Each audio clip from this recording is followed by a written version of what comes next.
Hello everyone, Storm11 here. Today we'll be talking about a major storm system that will be developing in the parts of the eastern U.S. It's going to bring in a major snowstorm from parts of the Tennessee Valley, Ohio Valley, and in the Northeast. So going to bring some high winds.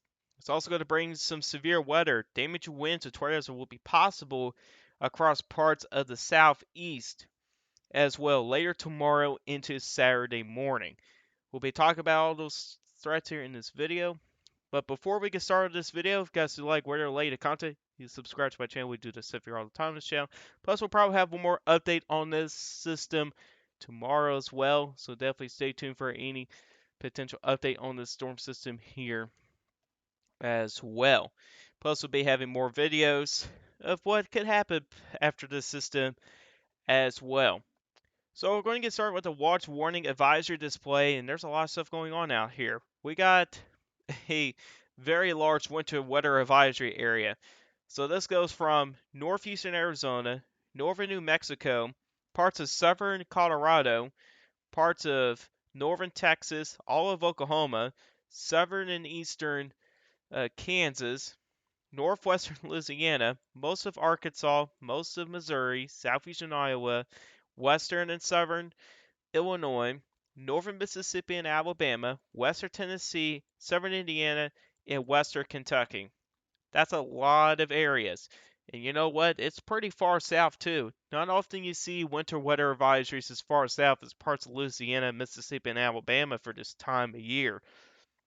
We got a winter storm watch from central and eastern Tennessee and Kentucky, southern Ohio, most of West Virginia, parts of western and northern Pennsylvania, most of New York, most of Vermont, northern New Hampshire, and parts of western Maine as well. Those are the immediate areas to keep an eye on that winter storm potential as well. Well, the best opportunity for a winter storm, I should say, here. Seems like we'll be seeing a winter storm for some of those areas. Don't be surprised if some of these areas do get upgraded to a winter storm warning, and some areas outside of it will get upgraded. Will see a winter weather advisory as well, so don't be surprised by that. We actually got a severe thunderstorm watch for parts of central Florida, which is pretty interesting. And we also got a flash flood watch for parts of the panhandle of Florida and southwestern Georgia. Could be some flooding issues down some of those areas as well. So, yeah, quite a bit of stuff going on. And one more thing, we got a freeze watch for parts of South Carolina. Things are going to get pretty cold, cold enough for a possible freeze. I think for most areas it'll be a frost. So if you got any plants out there, you might want to cover them up because this is a serious blast of cold air for the eastern U.S. The good news is at least it's going to be short-lived if you do not want the cold air. But let's talk more about the system itself. We're going to check out the HERB model for our reflectivity for today. And right now we got snow going on for the higher elevations in Arizona, New Mexico, even for southern Utah and Colorado. We got an outbreak of some snow for parts of northern Missouri, southern Iowa. That's eventually going to be dying down a little bit, but that's going to be part of our Arctic front right here. You got a front that stalls out right here. Here comes another system right here. In the parts of the upper Midwest, that's got another cold front with it as well. That's the one that's going to bring the serious Arctic air. And wherever these two pieces of energy come together, you start to see a big storm. The Arctic front merges with the other front, and you get a pretty strong Arctic front. And a low pressure system should begin to develop somewhere in the parts of Dixie Alley. And that's going to move through just east of the Appalachian Mountains, and it may take a more eastward turn as it gets closer to the northeast as well. It should be noted we don't really have any data with this system up here just yet. If we do, it could change things up a little bit. Probably not by much, but it could change up a little bit. We'll just have to see about that.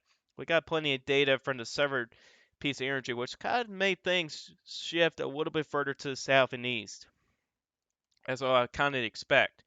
And then our system really begins to get its act together at this point here. This is Saturday night. I meant Friday night, sorry. Friday night. You got moderate to possibly heavy snow from western Pennsylvania, southern Ohio, central and eastern Kentucky, down to central Tennessee, all the way down to northern Mississippi and northwestern Alabama. Pretty insane. right? For this time of year. Now, up here in Kentucky and parts of the Ohio Valley, we do see snow in March, but to get as far south as Mississippi and Alabama, even to parts of Louisiana, so you don't hear very often. But anyway, the system here will be rapidly deepening as it continues to move off to the northeast as well. At the same time, the snow shield gets a little bit more expansive on the backside of it, and then you begin to see some heavier snow bands develop as well. Some of those heavy snow bands could be 1 to 2 inches per hour. And then you can see here it's getting its act together. At the same time, though, we got a couple areas to watch here, at least indicated by the HER model for the potential for severe weather. It's got a little cluster for parts of the Central Carolinas that will continue to move off to the east throughout the day. A lot of clearing out ahead of it. It's not a good thing, but it should be noted that this is only Saturday morning. It's not like it's in the afternoon hours or peak time heating. It's in the morning.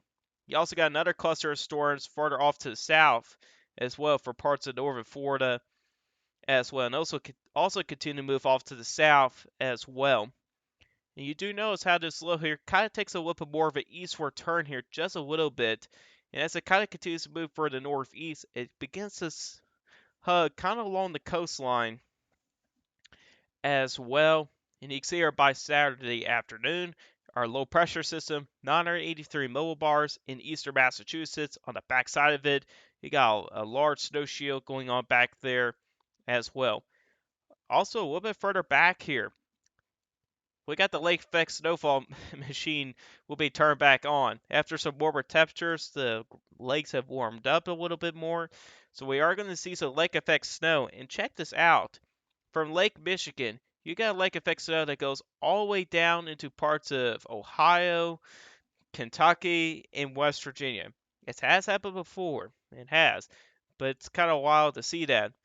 So for areas in the parts of southern Michigan, eastern Indiana, central and eastern Kentucky, and most of West Virginia and a good chunk of Ohio, we'll be seeing snow showers throughout the day on Saturday. And this is actually the end of the run, but this low here will continue to move off to the northeast. It will be rapidly deepening as it does so as well. At the same time, you got strong storms that extend from pretty much from the low, and that goes all the way down into the Gulf Coast. Gulf of Mexico, I should say. So this is going to be a very interesting system. But the good news is that the cold blast doesn't last very long, only for like a couple days for some areas. So that's some good news if you're not a snow lover as well, at least for this time of year anyway. All right, let's talk a little bit about snowfall amounts with this system here. Well, we got several other models we'll show off here when it comes to snowfall accumulations. You can see here as this kind of loads in here, so you look a little bit further to the south here, there's some pretty good snowfall totals out there. And those blue colors, that's anywhere from 2, especially when you get to the dark blue colors. The dark blue colors, that's 3 to 4 inches. And then you kind of get to the purple shade, that's at least 6 inches of snow. So there's going to be quite a bit of snow out of the system here. And those accumulating snows can get as far south as parts of northern Mississippi and northern Alabama. But you guys will probably be saying, well, the ground's too warm. Well, if you have heavy snowfall that occurs, which seems likely, it's going to overcome those very warm ground temperatures. So, if you can get heavy snowfall out of this, it's going to accumulate. It's going to overcome those very warm ground temperatures as well. So, that's why we do have the winter weather advisory so far south, and because of that accumulating snow threat. And you can see here from the HER model, it's got accumulating snow as far south as northern Mississippi, northern Alabama, even for parts of northern Louisiana as well. Just pretty insane here to see something like this time of year. But the snowfall amounts do get heavier as you continue to move to the northeast. Areas in the interior northeast, you're going to see snow for a longer duration than anybody else. So you're going to see some of the higher totals, which some areas could see up to a foot of snow in some places. Now, this is not for the entire run for the HER model, so expect heavier amounts as you get into parts of Vermont, New Hampshire, and eventually into parts of northwestern Maine as well. Then again, higher elevations could see the potential for at least a foot of snow out of this as well. Here's the rapid refresh that actually goes through the entire event. You can see here with that big swath of snow here. By the way, the legend for the snowfall totals is actually down here. Let me actually get an extra box here. So if you're wondering what the color table is, it's actually down here for what I've highlighted in red here. Let's get that back to where it was. There we go. You can see here, pretty good swath of snow, a little bit further to the east than Hermo. And like I was saying earlier, the models have been trending east just a little bit by each run. Could it continue? It's a possibility, but it also should be noted that we don't have much way of data from the northern piece of energy just yet, and that could change a little bit. It could continue further off to the east, or maybe back to the west. You never know. But it is something to really monitor the trends, especially later tonight. It's going to be interesting to see when the 0Z model guidance comes out later tonight. So that's a rapid refresh. Here's the high-risk nav here, and a little bit more aggressive when it comes to the snowfall amounts. And you can see here, pretty similar, probably a little bit farther to the northwest than the rapid refresh here, but then again, a little bit more aggressive here, especially when you get to northern Alabama. I don't think we're going to see at least 6 inches of snow in northern Alabama. I don't think that's going to happen. I think generally in northern Alabama, it could be anywhere from maybe 2 inches of snow at max. It's going to be a little bit difficult to get snowfall accumulations down there, but maybe 2 or 3. Sometimes down there it can overachieve. So that's another thing to note as well, that sometimes it can be a big time overachiever in over Alabama as well. But regardless, there's going to be some decent snowfall accumulations down there for this time of year. And then again, you can see here with this heavy snow swath, some of the highest amounts are likely going to be in the higher elevations in the interior northeast as well. And here's the original NAM. It's a little bit more aggressive with the snowfall, probably too aggressive when it comes to the snowfall. But either way, pretty similar placement to what the highest NAM shows, and it still has a good amount of snow out there as well. And you also do notice here, it's got a pretty sharp cutoff as well on the eastern edge. That'd be a difficult area to forecast there with that very sharp cutoff as well. High risk Canadian.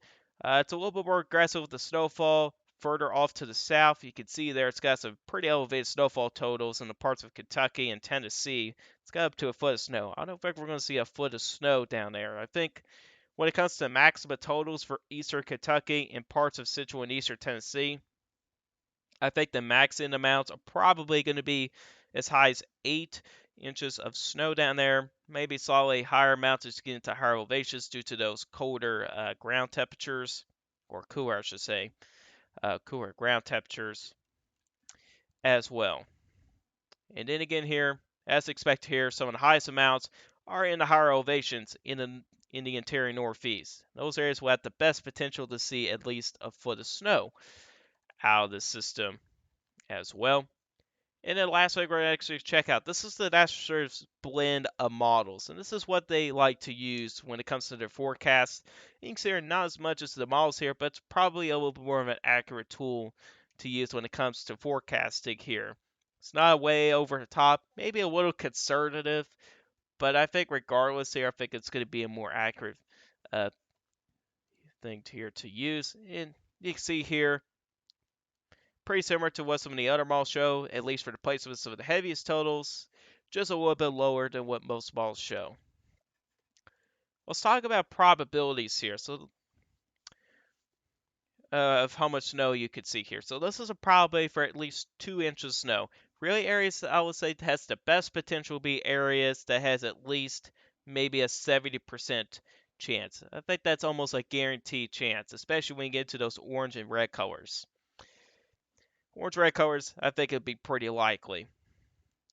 But here you go. So this is for at least 2 inches of snow. Some of the greatest probabilities are to be found in central and eastern Tennessee, central and eastern Kentucky, eastern Ohio, most of West Virginia. And you can see how that continues up into the interior northeast as well. Pretty much most of the state of Pennsylvania, New York, Vermont, northern New Hampshire, and northwestern Maine has a pretty good chance of seeing that. It's pretty much to be expected. At least 4 inches of snow. For areas a little bit further south, I know in parts of Kentucky, Tennessee, 4 inches of snow at least in our area anyways, consider as a winter storm. So you kind of take it this way if you want to. But this is probably for at least 4 inches of snow. You can see here in the brighter blue colors and the orange red colors are the ones that probably has a pretty good chance. You can see here some of the greatest probabilities are from northeastern Tennessee through the eastern half of Kentucky that runs through parts of the Ohio Valley, the interior northeast as well. And then 8 inches of snow. This is where your probabilities really begin to decrease. And some of its greatest probabilities can be found in parts of northern Pennsylvania, most of New York, most of Vermont, northern New Hampshire, and northwestern Maine. How about at least a foot of snow? The greatest probabilities are in higher elevations of north central New York and northern New Hampshire. Oh, I'm sorry, northern Vermont. How about at least 18 inches of snow? This is where the chances become pretty unlikely, but there's a very low in chance. Same way for at least 2 feet of snow, about pretty much a 1% chance out there, and that means probably it's not going to happen. But you do see pretty good probabilities of at least 12 inches of snow, and it seems like what they think here, some of your highest snowfall totals may be found in the higher elevations of north central New York, northern New Hampshire and Vermont, and far northwestern Maine as well. And that's where they kind of find some of the greatest probabilities for some of those higher end snowfall totals as well. And you can see here how their very low probabilities extend all the way back into eastern Kentucky still for at least a foot of snow. Which I don't think we're going to see a foot of snow here in the parts of the Ohio Valley as well. So that's the wintry side system out of the way. Let's talk about the warm sector. This is going to be more serious than what's going to be happening on the backside of the system. Well, both things are serious, but severe weather is going to be more serious. So this is for the rest of today. There's a slight risk for severe weather for central Florida. That includes Tampa, St. Petersburg, Orlando, Clearwater, and Lakeland. Pretty low tornado risk, but it's not zero. Damage winds will be the primary threat, and even if there could be some hail out there as well. Day 2. This is mainly going to be an overnight event. Keep in mind that. But there is a pretty elevated risk for severe weather. There's an enhanced risk for severe weather for parts of the panhandle of Florida into southwestern Georgia. That includes places like Tallahassee, Albany, Georgia, Panama City, Florida, and also Thomasville, Georgia as well. And you got the standard slight risk that includes pretty much everybody in northern Florida into southeastern Alabama, into most of Georgia, into central South Carolina as well. Tornadoes will be a pretty elevated risk out there, especially in that enhanced risk, but the primary threat will be damaging winds. Excuse me. And there could be a low end hail risk out there as well, but regardless, there is a pretty elevated risk for these areas here Friday night. So if you do live in the slight and especially the enhanced risk area, please be weather aware Friday night that there could be some serious severe weather in your area. And then you move on to day 3, which is Saturday. There's a standard slight risk for parts of central and northern Florida, southeastern Georgia, and even the eastern Carolinas. It even goes as far north as southeastern Virginia as well. And the main threat on this day here will be damaging winds, but there can also be that threat for QLCS tornadoes as well. They are even considering upgrading some of these areas to an enhanced risk for severe weather, which honestly I would expect that probably mainly for damaging winds. This is going to be a very strong cold front as well. So let's check out the HER model when it comes to reflectivity. And you can see here, probably you've seen it earlier in the video, but this is in a little bit more of a detailed look. Something that really concerns me, Friday evening in the parts of northern Florida, you notice all these showers and storms are training over some of the same areas, which for some areas, it's pretty heavy at times. That can lead to your flash flood risk as well. That's why we do have a flash flood watch for some of those areas as well. The Hermon likes to be a little bit further south with that. But the real show when it comes to severe weather will be happening Friday night into Saturday morning. So really by early Saturday morning or in the middle of the night, Friday night, there's a lot of clearing out here in the parts of Georgia and South Carolina. At the same time, wind shear values are really ramping up as that system really begins to rapidly deepen as it moves off to the northeast. And any instabilities out there with any thunderstorms do have that potential for some severe weather. And you can see here as you get into Saturday morning, there's a couple areas that this model here is highlighting. You got a line of thunderstorms across parts of the Carolinas. There's another cluster of thunderstorms moving across northern Florida. And here's your cold front right here. Here's your Arctic front situated right here, not too far behind. So some of these storms may not be as organized first, but when that Arctic front begins to hit against these storms, that's when that damage and wind risk will really begin to ramp up. Which you can see here what happens here when that Arctic front really begins to affect these storms. They become a little bit more organized, stronger updrafts as well. And instability values will begin to increase, especially in the parts of Florida as well out ahead of this. But at the same time in Florida, wind shear values will begin to go down as that low does begin to move away as well. So those wind shear values will begin to go down. However, for parts of the eastern Carolinas, your wind shear values will still begin to increase as well.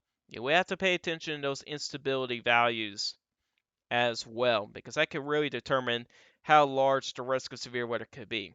But something I do notice from the Hermal is that it likes to develop some showers, maybe some thunderstorms just out ahead of the line. That could potentially kill your severe weather potential, especially if those stay very disorganized. The Hermal did a really good job a couple days ago up here in Kentucky when it comes to reflectivity. It did a really good job with it.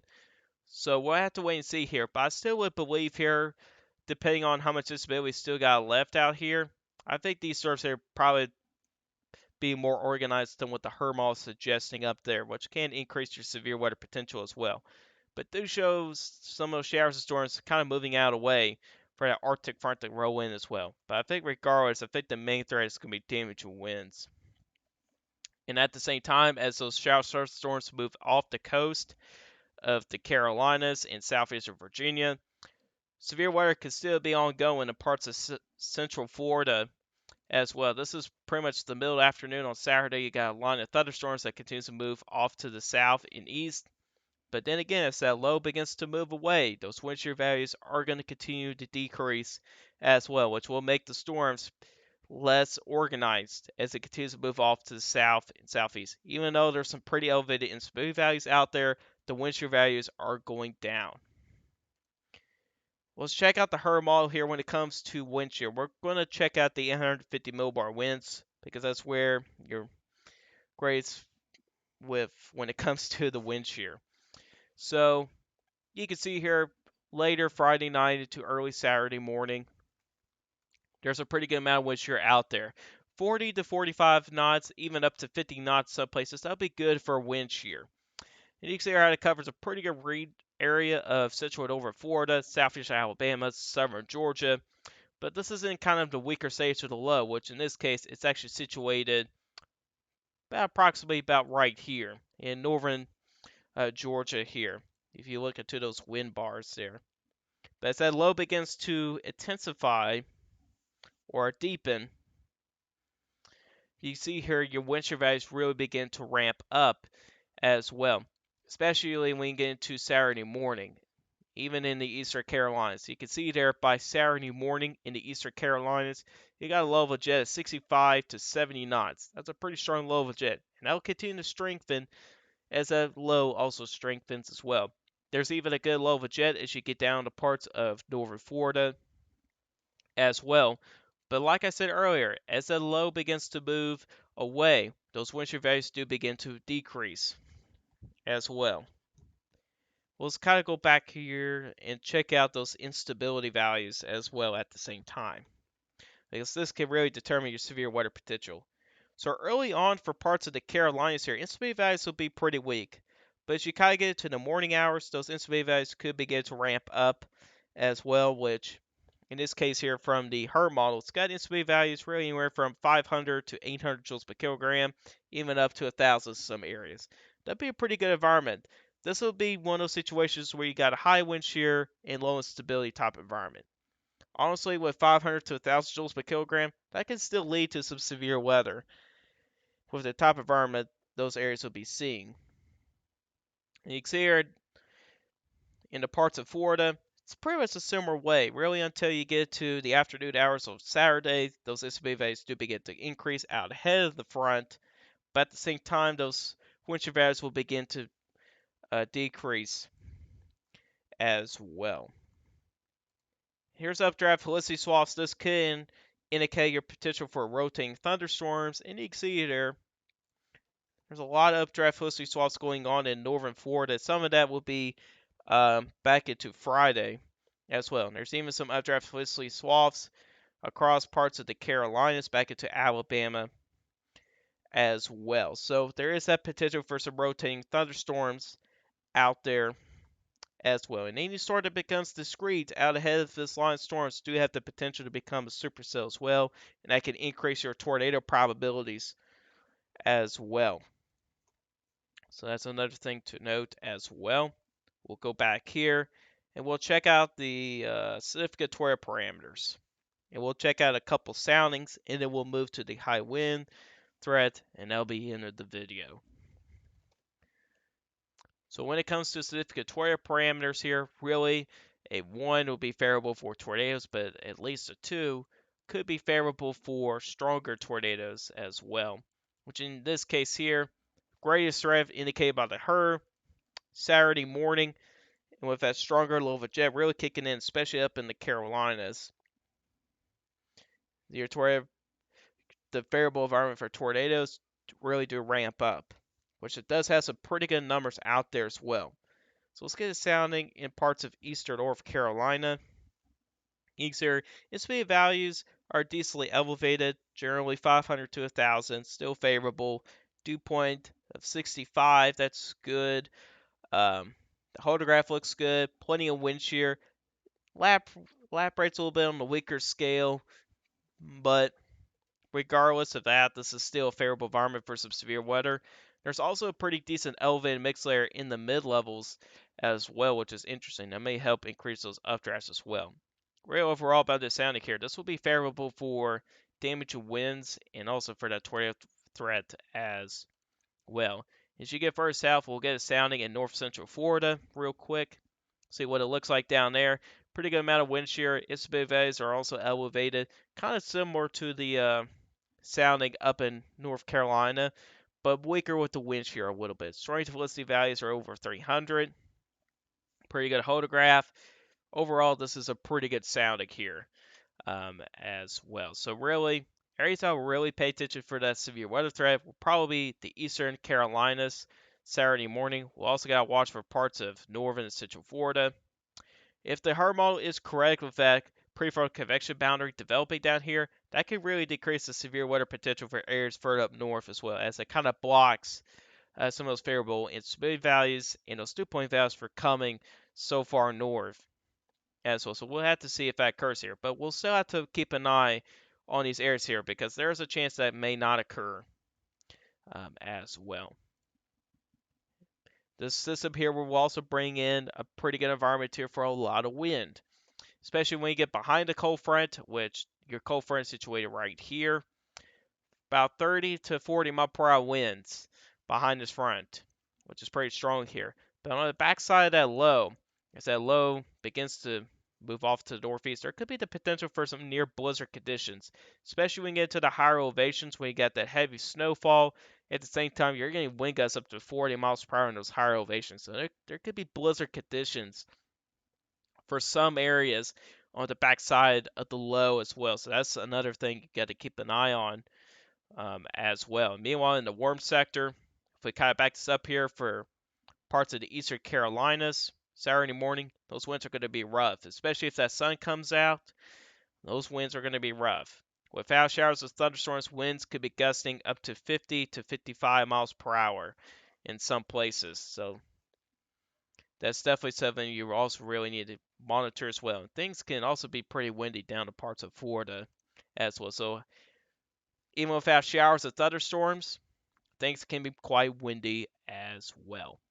But anyways, guys, that's all for you guys today. Hope you guys enjoyed this video. Guys, like this video, hit the like button. If you do like my channel, hit the subscribe button, hit the bell notifications so you never miss an upload. If you guys have questions about this, put a comment section down below. I answer you guys questions. And I'll see you guys in the next video. Goodbye and have a good day.